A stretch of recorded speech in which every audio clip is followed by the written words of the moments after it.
Mr. Newcomb. Yes, Bob Newcomb. Introduce yourself and what you did. Okay, well, my name is Bob Newcomb, and I live in Tualatin, over on Cheyenne Way. I'm a member of the Historical Society, along with my wife, Kathy. And we've lived here in Tualatin for approximately 17 years, 18 years, I guess it is now, so quite a while. And so we feel like we're natives here, finally. But yes, that's right.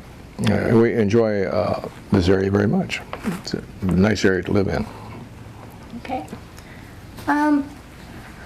What was your job when you first enlisted into the Well.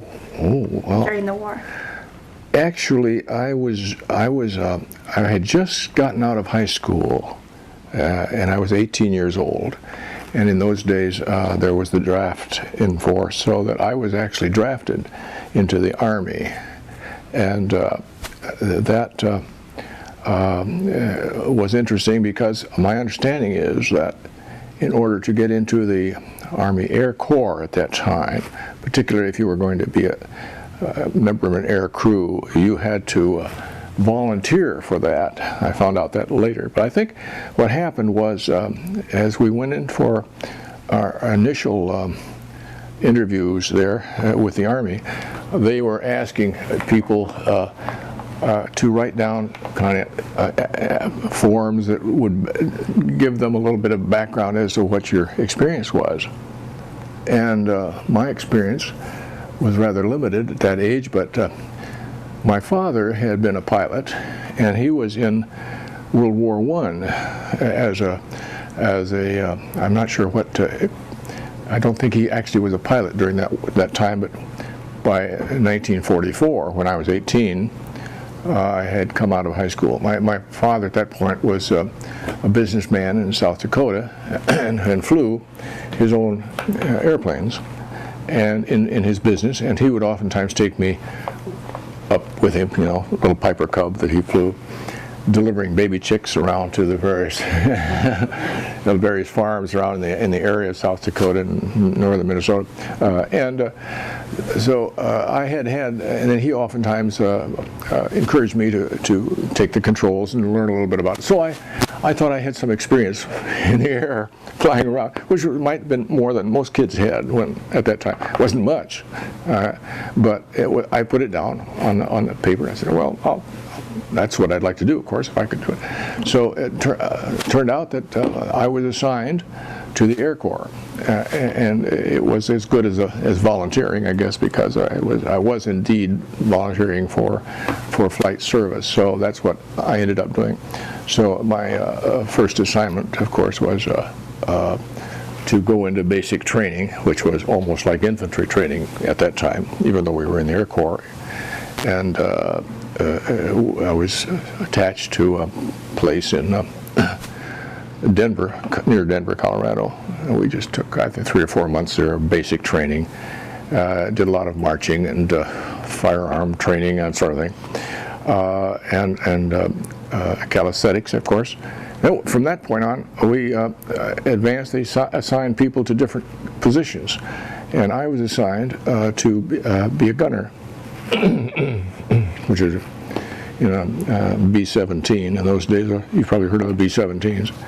They were a pretty famous airplane in those days, and so I was happy about that. So I was assigned for training for aerial gunnery, and so from that point on, we went to I think Arizona, and did some more training, flight training at Arizona, for several months, and after that. Finally reassigned to crew training in Florida, of all places. Terrible place to spend the winter, huh? So that's where we went. But we went to Florida and went into crew training there. And at that point, we were actually training as a crew of about a 9-man crew for the aircraft. And I was one of 3 gunners, aerial gunners for that airplane. We had 2.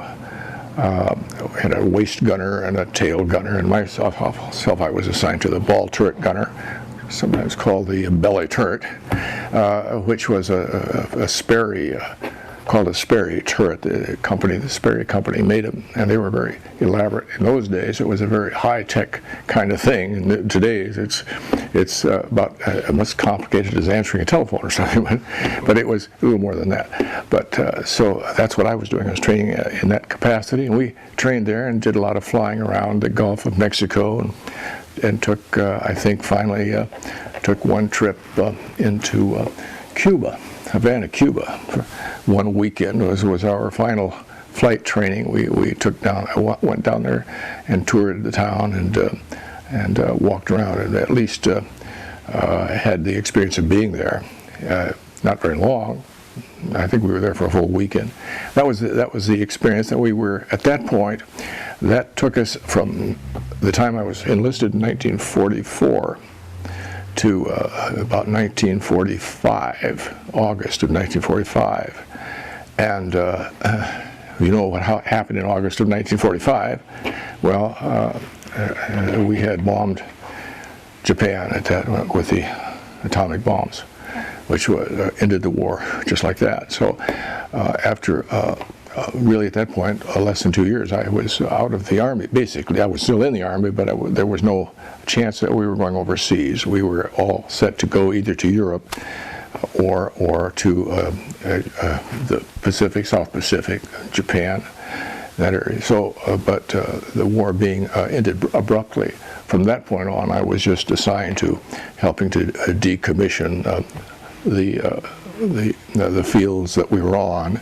That meant doing a lot of labor, just rounding up a lot of equipment and so forth, and doing that kind of thing. And then finally I ended up in Greensboro, North Carolina, which was my final tour of duty, you might say. Just, I think about half a year there, less than that, maybe 3 or 4 months before I was finally mustered out of the Army. That was my experience. Fortunately, it didn't get into any combat at all.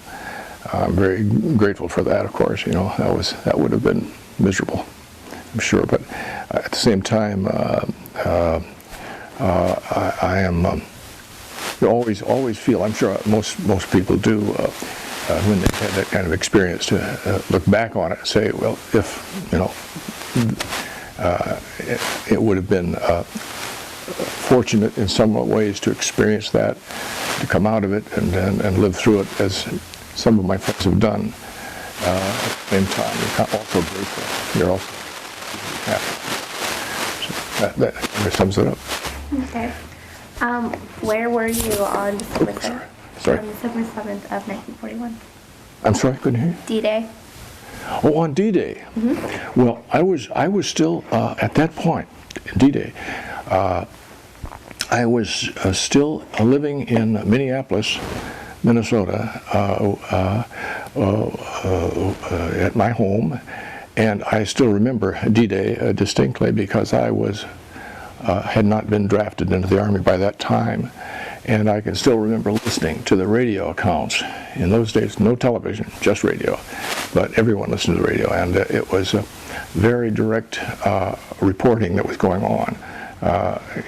Over there in England, and I guess Edward R. Murrow, of course, you know, you've heard of him, I'm sure, a very famous broadcaster, and other broadcasters of his time were telling the story of as it was unfolding, as we were going over the English Channel and so forth. It was an exciting time. I remember hearing the accounts of it. So I was home safely, comfortably in my home in Minneapolis when D-Day occurred, so that's exactly where I was. I remember knowing about it to that extent. How about Pearl Harbor, Bob? Pearl Harbor. Where were you then? Well, at 1941. December 7th, 1941, Pearl Harbor was attacked, and I was there. I was in junior high school at that point, 15 years old, and I remember hearing about that, wondering where Pearl Harbor was. Who's ever heard of it? And at that time, I still remember walking home from school thinking about it. but my experience was practically nil in terms of knowing what was going on. It just didn't, and at that time in my life, I wasn't concerned about it, particularly, didn't know much about it, and so it didn't have the impact on me that it might have had. But still, I remember the day of hearing about it. So it was obviously a very important factor in the lives of everybody in the country. But so eventually, of course, even at that point, I was aware of it, but not as concerned about it as I would be if I really understood the situation. It was a pretty tragic situation indeed. FDR, President Franklin Roosevelt was president at that time, and I still remember his great appearance before the Congress. I remember hearing it on the radio, of course, and reading it in the paper that he asked for a declaration of war at that point against Japan. There was no doubt about it. He got it. He got his declaration right away because everyone in the country was suddenly enraged that this had happened. And Bergasted father, I still remember him asking me the question, how in the world did the Japanese do this without realizing that we would go to war with them? And I guess he was just astonished that it happened. A lot of people were just astonished that it happened. So, but that's my only memory of it, really, as it turned out. Oh, what was your job assignment? Pardon me? What was your job assignment? Oh, you mean after I was in the Army, or? Yeah. Well, as I say, it was basically initially as an aerial gunner for a B-17. That's what I was doing. I was training, always in training. Those 2 years I was in the Army, it was basically a training session for a long time. I must say, well, not all of that was in training because of the fact that the war ended in August '45. After that, I was no longer in training in that capacity. I was in other operations there. I finally ended up in Greensboro, North Carolina, a base there, an Air Force base, Air Corps base, that was including what had all of the facilities that you'd want to imagine in an Air Force base. It was basically, I should say, I recall it now, that it was a place where returning troops after the war ended were coming in to be mustered out and to be reassigned to other places in the country. And so I got involved in simply interviewing a lot of these people coming in and reassigning them to different places where they were going to be stationed. So I was working as a clerk in that situation. At that time I had been elevated to a sergeant, and so I had some responsibilities to help line up these men as they're coming in. It's an interesting story, if I could tell it. I remember I was only, at that point, maybe 19 years old, and had never had any training, and I don't even think I had put my sergeant stripes on my sleeve. So as far as anybody was concerned, I was just a buck private there. And I think the lieutenant in charge of the operation asked me to go out and line these troops up as they came in off these trains.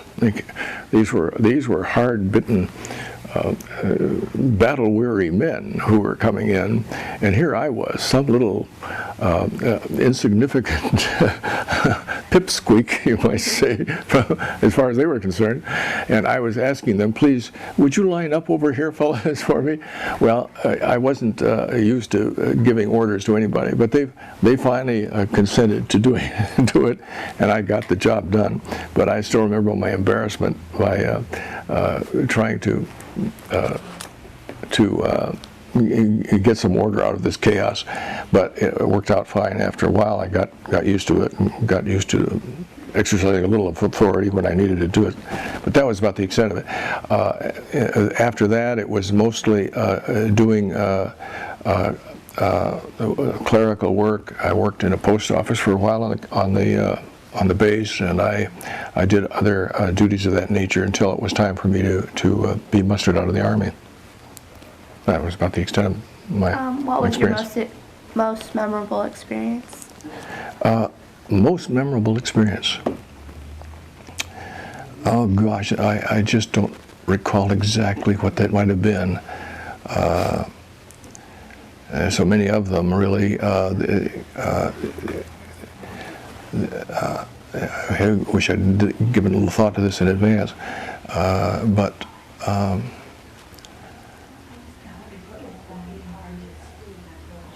I suppose looking at it in one way was the experience of going to Cuba, because it was flying over the Gulf of Mexico. We flew down as a flight of B-17s, and as we were flying over the Gulf of Mexico, we could look down and see the white caps and so forth, and imagining all those sharks in the water. You didn't want to go down in the water. Went down into Cuba, and as I remember, I can still recall flying over Havana, or outside of Havana, looking down as to where we were going to approach for the landing, and you could look down. It was really a beautiful landscape. I can still remember all the patchwork quilt appearance of the greens and the yellows and the reds down there, where you could see all these crops down below, and as we began our landing pattern there, you could look down and see almost close up of what was coming up. And the amazing thing about that landing was that the landing strip itself was not on the level. It was actually on a hillside. So we came in landing on a hill. Well, it was a gentle hill, but nevertheless it was not a flat surface as we had expected. But we got in. There was nothing to it. We had an excellent pilot, and he came in very well. But I do remember that landing. Also, the wild bus ride we had from that where we were based out there into Havana itself. And these roads were very narrow and windy, and this was a school bus size bus, very similar to a school bus. And that Cuban driver was the most wild driver I've ever been in my life. He just went lickety-split, not looking either direction at what was coming, and we were all bounced around. Finally got there, and I was so grateful to get there. Finally, finally got off the bus. That's the worst ride I've ever had, other than the fact that once I remember not dissimilar experience in San Francisco in a taxi cab that I was in there once, but it was just about as bad. But that was one of the experiences. Then we toured. They put us up in, I think they called it the American Hotel in Havana. It was an elaborate hotel, outdoor swimming pool, and overlooking the Bay of Havana, and went out to the Morro Castle. Have you heard of the Morro Castle? It's just in the bay, the Havana Bay, and it was used back in, I'm sure, the 15th, 16th centuries, 18th centuries particularly, for a good many reasons. It was a major port in the West Indies, or near the West Indies, and it was it had been used as a prison by the Spanish people, I think, the Spanish military, and they took us for a tour of the interior of this. Really, it was a prison, and the tour guide who took us through there was. I felt he must have been exaggerating, but he probably wasn't. Some of the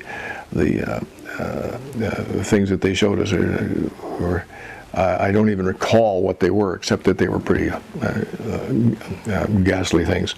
And then, of course, realizing that life was different, 300 or 400 years ago, quite a bit than it was today. So that was an experience worth living. Again, if I could do it, I'd do it again. So that otherwise, various experiences of flying over the Gulf. Well, one day our assignment was to go out and look for a missing a ship or someone missing on a life raft, as I recall, and we were flying low over the Gulf of Mexico, and our job was simply to search for this missing raft, I guess it was. And so I was up there in my ball turret, looking down through my plexiglass window and hoping I could see something. We spent hours up there, couldn't find a thing. I don't know whatever happened, whether they ever found somebody or not. But at that point, that was the extent of it. I didn't know what had happened. I don't know what led to it or what ended it at that time, but I was just looking to see. And then we had everyone in the plane keeping close lookouts, but nobody found it. I don't know whether it was found by someone else eventually or not. But so that was kind of a memorable experience that sticks in the mind. But otherwise, and then meeting an awful lot of interesting, fine people from all over the country that we were thrown together with in those days. You had people of all walks of life, and partly because of the draft, everyone it wasn't just volunteers, it was people who hadn't expected to get into the Army and were drafted into the Army from all parts of the country.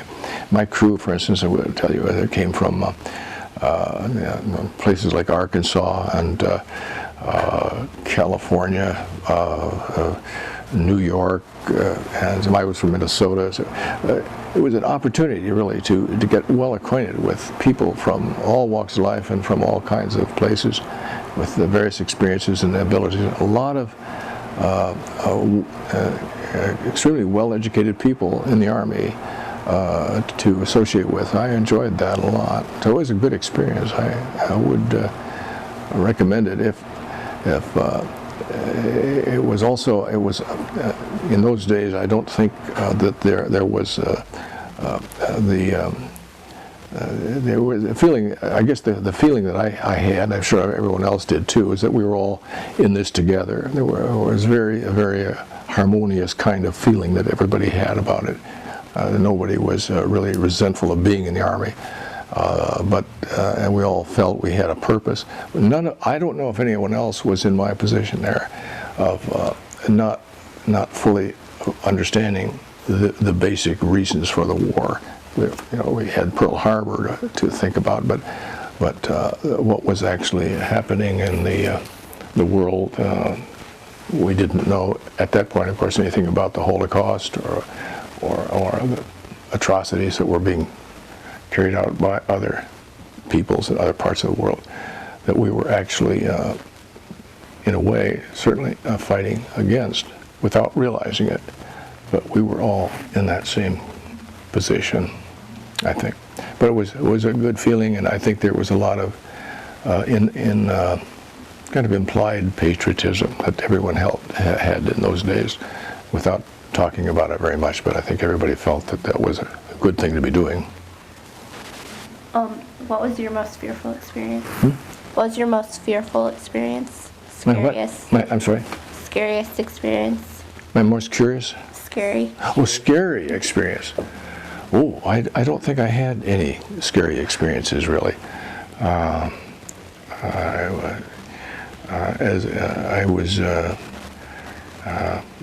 had no real close hazards or anything of that nature. Scary. Well, I was probably one early morning before dawn. We were to take off out of Florida for some kind of a training mission, and I remember every time you'd go up in a different airplane. You weren't assigned to any particular airplane those days because it was all training. And we got assigned to a airplane that must have been 50 years old. It was really it was not, in my opinion, an airworthy airplane. I didn't even know if it would get off the ground. And I frankly didn't feel like flying that day. That was the one day of the entire experience I didn't want to go flying. But we were taxiing down the runway and on the way to take off, and suddenly something happened, and when the pilot hit the brakes, and only one brake grabbed, and so the plane spun around on the field, and we were saved from having to fly that day. They grounded the plane for the rest of the day, so I got off that day. So that was answer to the prayer. I didn't have to worry about going up on that day.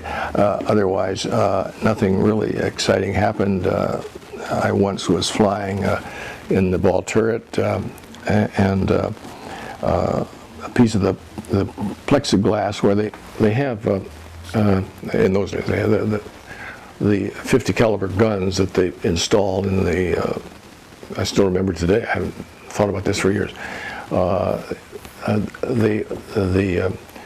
The ball, the plexiglass metal ball, and the gunner sits in a seat with these guns on either side of him, about this close to you. And there are two windows, small windows back here, where the guns are taken out and replaced, every time they're serviced. And one of those windows had come out while we were flying, and so it got a bit of air skirting through the ball turret, and I didn't know what to do about it. I finally figured there was nothing to do about it, just live with it, so I did. But that scared me a little bit. That's all I can say. It's the only time I've ever really been scared about anything. I didn't quite know what to do with it, and so I waited until we got back down, and it was no problem, but it was one of those little frightening things. But otherwise, no, I didn't have any bad experiences at all. It was really, in general, pretty good experiences I had. How did you pass the time when you weren't training or having fun? That's an interesting question. I don't know that there was much. I don't remember very much time. We were in training most of the time. They were always keeping us busy doing one thing or another. As far as leisure time goes, we did have leisure on the base. Hardly any place to go outside of the base where I was located. But they had entertainment on the campus. They'd have movies occasionally, and they had a kind of a recreation place where you could go and sit down and write letters, read books, what have you. They had things of that nature to do. They had dances, which in those days were jitterbug dancing, and they had actually some big-time bands that would come to the bases and perform. And then they would have, actually they had USOs in those days. Help me, anybody go? I don't know what that stands for. Well, they were it's an organization which was designed for entertaining the troops wherever they happened to be. They were sometimes Bob Hope was sponsored. Bob Hope was one of the entertainers who they signed up and to go places. So they signed up these bands, these big time bands, and I can't remember which ones, but bands like Glen Miller and Artie Shaw and those people would come to the bases and perform, and then they would have dances. Well, in those days, the only girlfriends, there were no girlfriends nearby to dance with, so these girls would volunteer from the local communities and to go out and meet the boys and dance with them at these dances. And so that happened. I was not a dancer myself, I'm sorry to say. I thought I was for a while, but it turned out I wasn't. So I was mostly on the sidelines watching the dancing. But it was amazing to watch the dancing. I still remember how impressed I was that these guys that I was in the Army with were, a lot of them, awfully good acrobatic dancers, and the girls that would come out and dance with them too were being flung around in like dumbbells, and they're having a great time. So that was one of the things that guys did, and during their leisure hours. And then, of course, occasionally you would, if we were in a place like Denver, which I was at first based at Berkeley Field near Denver, you would have weekends and times when you were actually given not furloughs, but leaves for the several days. You could go out and go into town, check into a hotel, just go to a movie or whatever you wanted to do. Civilian life was in full tact.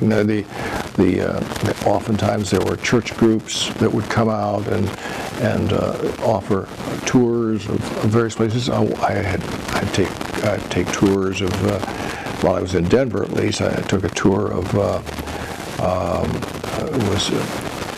if you've heard of, well, where Boulder, Colorado is perhaps where the University of Colorado is located.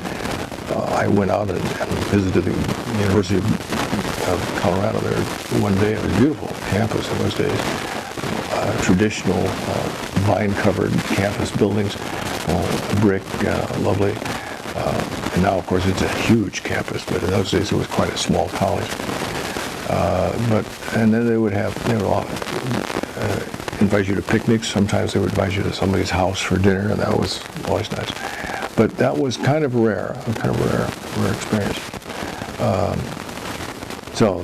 But those things were.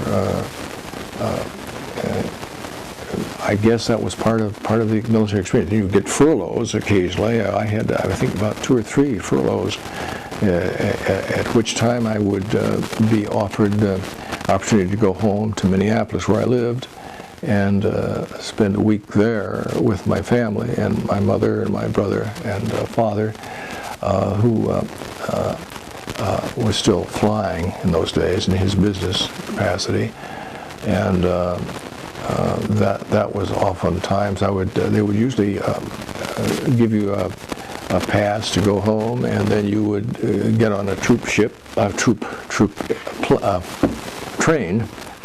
train, and they would take you, your train would, without any charge, of course, you'd go home and spend there a limited time and then come back to duty again. So that's how that worked. So I did that 2 or 3 times while I was in the service. It was a very nice opportunity to do that. Otherwise, it was more or less finding your own amusement. Occasionally, there would be a gymnasium or someplace you could work out, play basketball with fellows. I did that quite often, and but had a good time in general. How did you celebrate the holidays? How did you celebrate the holidays? That's good too. I don't remember that. I was fortunate. I got home certainly on one Christmas. I remember I was happy to be home. Otherwise, I don't remember exactly how that might have. I suppose they served turkey and stuffing on Thanksgiving. Much of the time in my earliest moments in the Army was spent on Cape He, which I just hated.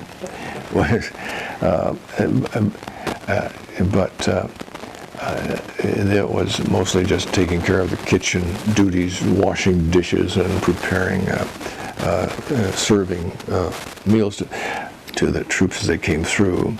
I still remember after the war, we had German prisoners based this was in North Carolina, and they were assigned to the KP duties. I was very grateful for that. I didn't have to do that anymore. But that was, those are the days when, if you were in the Army, you were, certainly as an enlisted man, as I was, you did everything that you needed to do. I mean, everything that was needed by the Army was done by the Army. We had, the Army had its own hospitals, of course. It had its own cooks. It had its own laundries, everything you needed to make life work for you. And we were,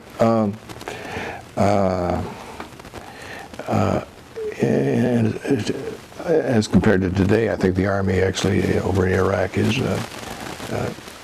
contracting out a lot of these services so that the soldiers are probably not having to do some of those menial duties. All they have to do is fight. So it is a different kind of war. But but as far as that kind of activity is concerned, that's all I remember about it, really. What skills did you take away? Skills? Well, that's a good question because the skill I learned in the Air Corps in terms of gunnery was virtually useless to me when I came out. I was ill prepared to do very much of anything in terms of just general work, but I suppose you learn a lot of skills without even knowing that you're learning them. In that kind of situation where you're dealing with a lot of different people and a lot of different situations, and learning a little bit to communicate with people, and whether it's one-on-one or whether it's dealing with groups of people. So I think the communication skills were helpful in those days, if nothing else, just learning how to get along with people in different and unusual situations, and meeting different kinds of people and dealing with them. That was also. Did any of it help you in getting a job after the war? Oh, after the war? Well, I suppose it might have. After the war, I decided to go into journalism, which I did, and so that's, of course, communication again, and that's anything I learned in the Army at those days in terms of communicating with people would certainly have helped me. I'm sure it did help me. That was can't help but be influenced by these things as they come along, and take advantage of them as you can if you know it, if you recognize them when you see them. But in terms of that, I'm trying to answer your question, but I'm not sure that I'm not doing a very good job.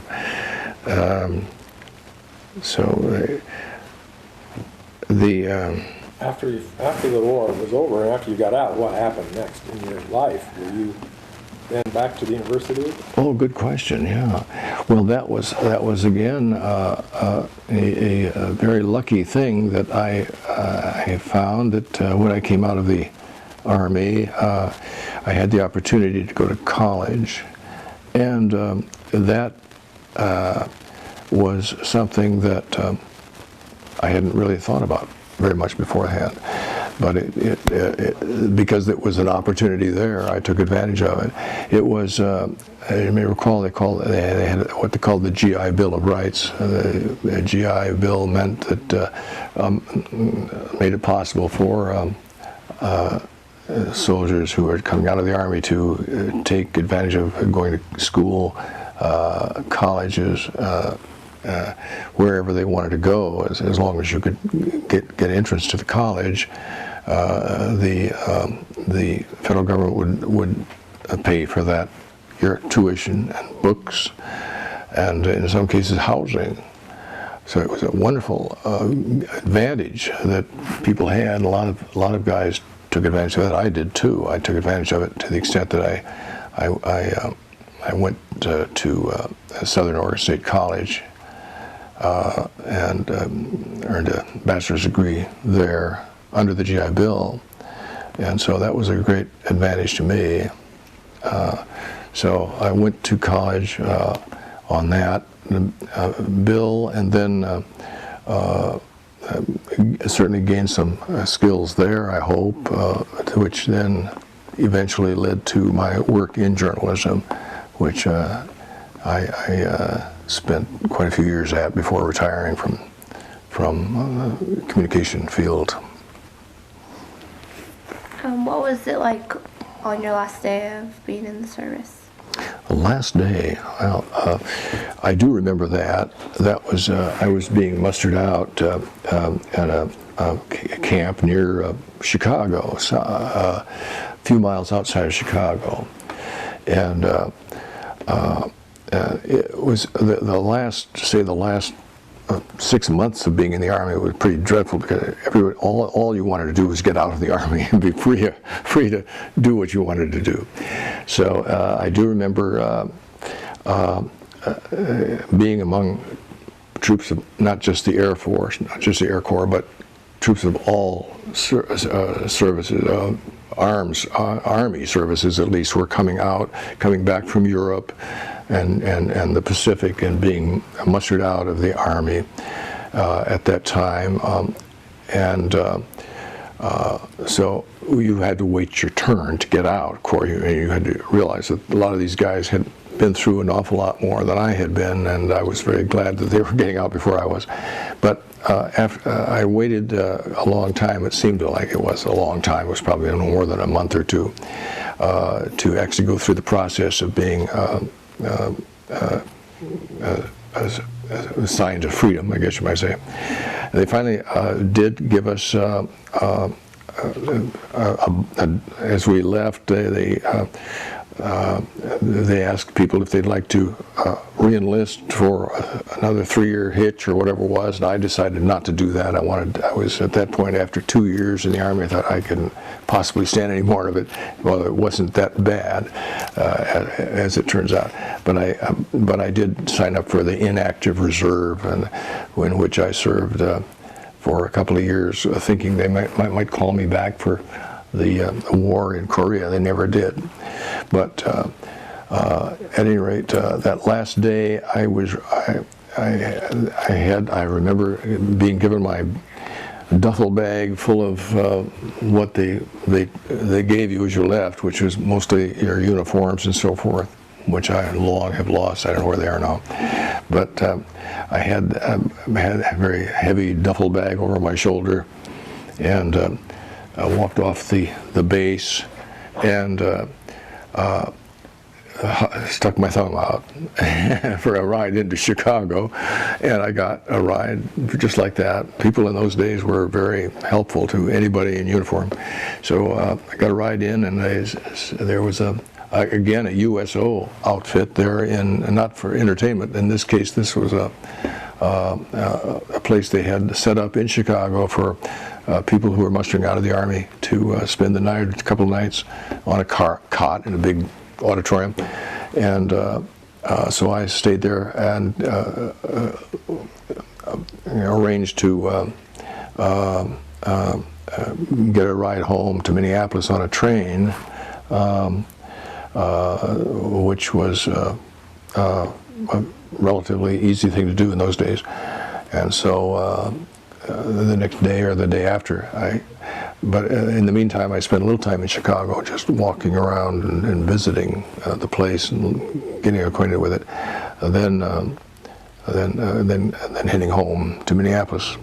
And when I got home to Minneapolis, I remember getting into the train station, which was downtown Minneapolis those days, and it was a hot day in July, and I took my heavy bag and put it on my shoulder, and I walked all the way home to South Minneapolis, which was probably a 5 or 6 miles walk uphill most of the way.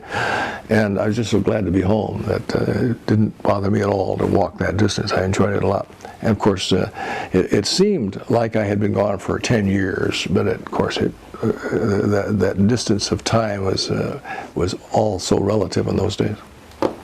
Did you make any close friends that you still keep in touch with? I wish I could say I did. I wish I had kept in touch with people better than I have. I certainly have kept in touch with people I knew in high school in those days. Before we went into the Army, I have very good friends who went into the Navy and into other branches of service, which we have kept, and I'm still keeping in touch with at least one of those now. But a lot of the people I knew in the Army and worked with were excellent people, and I still think about them all the time, that they were such good folks to know. And somehow it didn't occur to me at that time that that I would want to know, anything about them after that. It just didn't occur to me to keep in touch. And but I wish I had. If I had it to do over again, I certainly would at least find out where they lived and write to them and keep in touch, because I would dearly love to know today, if I could, find out how they've done all these years. It's a long time ago, 60 years. So a lot of things have happened to a lot of people, and a lot of them, of course, are no longer with us, I'm sure, but at least it would be nice to be able to communicate with them.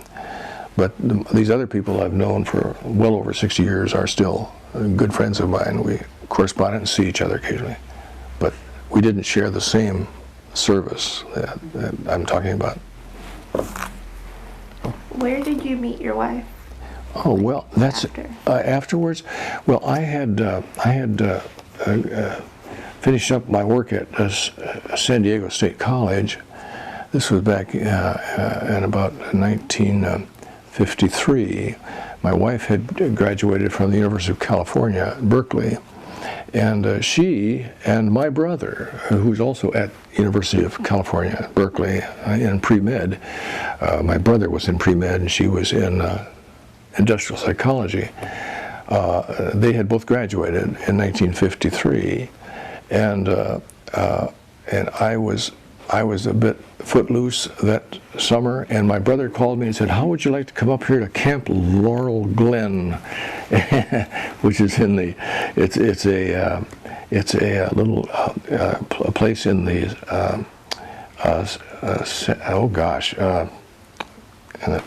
not very far from Monterey, California. It's up in the mountains of the coastal mountains, very lovely little camp for youngsters, for children who were for this. It was a private camp for a children's camp run by a young couple, and my brother said, "Well, why don't you come on up? There's a spot open up here for one of the counselors." I said, "Okay, I'll come on up." Sure. So I did. I went up, and sure enough, I was assigned to a tent with, 7 or 8 boys, young boys, 7 or 8, 9 years old. And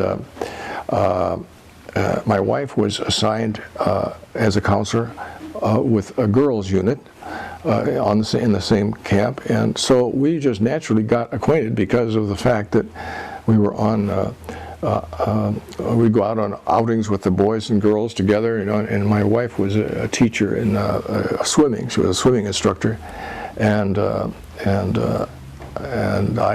was up there playing baseball with the boys, and she was playing baseball with the girls, and we just naturally got acquainted. So, and then we had counselor sessions at night around the kitchen table and talking about situations with the kids. And so I learned a little bit about her without actually knowing her very well, just listening to her talk. I was so impressed by her. So we got rather well acquainted at that time. Then when the camp was over, she and I and my brother and several other counselors got together and drove up from there to San Francisco, and where one of the girls lived, and that Kathy was staying with, and so my brother and I were invited to stay overnight there at the house in San Francisco. Well, these girls were young women by that time. They were perfectly capable of taking care of themselves, but we thought, well, it's starting to rain. At least we got shelter at night. But as it turns out, this girl said, but my parents aren't home, so it wouldn't be proper for you boys to stay in the house. So would you mind sleeping out in the backyard? Well, we had sleeping bags, but it was starting to rain out there. But they didn't seem to care. So we went out and slept on that lawn all night long. And I can still remember my brother with sleeping on his back with his face up like this in the sky, and the rain coming down on him, and he didn't wake up at all. And I don't know, but I thought it was an unnecessary pain we had to go through that night to sleep out in that miserable weather in San Francisco. But after that, my brother asked me to stay in Berkeley, where he had been in a rooming house. He had to go to a college in the East. He went back to Johns Hopkins University, and I was still having some classes to finish up, so I stayed there. And I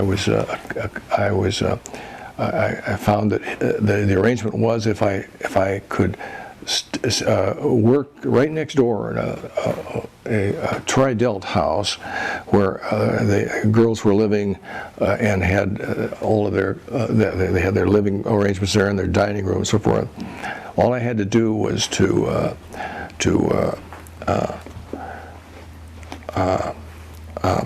be a kitchen hand, you might say. And so I did. I volunteered for that. They give you all your meals free there, and I had my brother's rooming house right next door, so I had a perfect spot right there to go to school if I had to, right there at Cal, and so it was very convenient. So Kathy lived just not more than a couple miles from there, and so she and I kept our friendship going, and. So that friendship developed until we finally decided we would like to live together, but on a permanent basis. And so we decided to get married, and Kathy's mother, who was at that time widowed,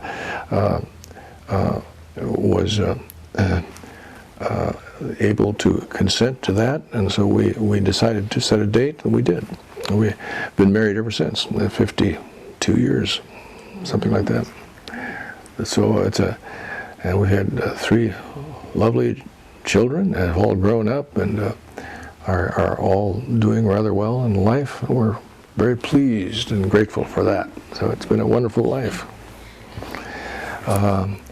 So that's we got acquainted there, and Kathy was very active with a lot of groups, including a choral group in Berkeley. It was called a San Francisco Chorus, which she invited me to join, which I did. We both were singers, and that for quite a while, and did some concertizing around town, and that was fun. Singing Fauré's Requiem is the one I remember most. Great, beautiful music. And then after that, once we were married, we stayed in the Bay Area while Kathy worked at Palo Alto at Stanford University in the president's office, which was lucky because I, at that time, didn't have a job. I finally got a job very close by in a place called Menlo Park, which is right near Palo Alto, and in a little community newspaper there. I worked there for a year, and that we just progressed from that point on. And I worked. Then I transferred to a larger newspaper, and then to finally another larger newspaper in the Bay Area. I worked in San Rafael, California. You may have heard of San Rafael, just north of San Francisco. Worked there for a year at what they call the Independent Journal, and then my big break came in 1960 when I got a job at the Eugene Register Guard in Eugene, and I worked there for more than a decade, and it was a marvelous place to work. Very pleased to have worked there. So, and that's where we raised our family, mostly in Eugene, Oregon. And so we are, it kind of brings us up to date. We're now, we're both retired. Kathy worked for the state of Oregon Secretary of State's office and as a state auditor for quite a few years. And I worked in San Diego at Southern Oregon State College in Ashland, where the Shakespeare Festival is located, you know. And we had wonderful times there. About a 10-year period we lived there, and children went through school there, and then finally came up to the Portland area, where Kathy continued to work in the state. Well, I'm not giving it chronologically in order that's quite right, but she continued working at the state Secretary of State's office, and I was working at finally at Merrillhurst College here in West Lynn. Actually, it's in Lake Oswego, I guess, but it was, you know, it's actually in West Lynn. But so I was there, and that's where I retired from. I retired from Merrillhurst College quite a few years ago, and Kathy has now retired also. So now our lives are largely centered around our grandchildren. We have 2 grandboys, and my son, and he's their father, and then we have 2 daughters. One is in Atlanta, Georgia, or near there, working in as a stage director for a local community theater, and our other daughter, Andrea, is in Alameda, California right now, working in healthcare. So that kind of, our 2 grandchildren, they're 7 and 9, and going on 8 and 10 pretty soon. And so they're wonderful kids. We love them, and we're having a great time just being grandparents and doing our thing. We're both very active in a number of issues, and wanting to make sure that the Willamette River becomes as clean as we can get it to be, and we're a little concerned about the water in the Willamette being used for drinking water. We'd rather it didn't happen until and unless the water is cleaned up sufficiently. But right now we're just happy to be living here in Tualatin, where we get our water from the Bull Run, which is a pristine source, as you probably know. But and of course we are members of the Historical Society, proud members of the Historical Society, and very happy to be here. And we have met a lot of wonderful, warm people here who are very friendly and charming and dedicated to a better community. What advice would you give to the young people of today? I'm sorry? What advice would you give to the young people of today? What do I? What advice would you give? Advice. Advice to young people? Mm-hmm. Oh gosh. I don't know. I think I'm not very good at giving advice to people, but I would hope that they would be confident of the future and be confident in themselves and seek their goals, whatever those are, but I would suggest they do some reading, a lot of reading. I just become a reader. Read something you really enjoy reading, whatever it is, and I think I would love to see people who do more of that. Reading is a marvelous thing. Television, I would turn off the television every chance I had and go grab a book and read it. That's my advice. Thank you, Mr. Newcomb. It was a pleasure. Well, my pleasure too. I'm sorry I talked your arm off here. Good job, very good. Very nice. Well, thank you all. It's embarrassing. We will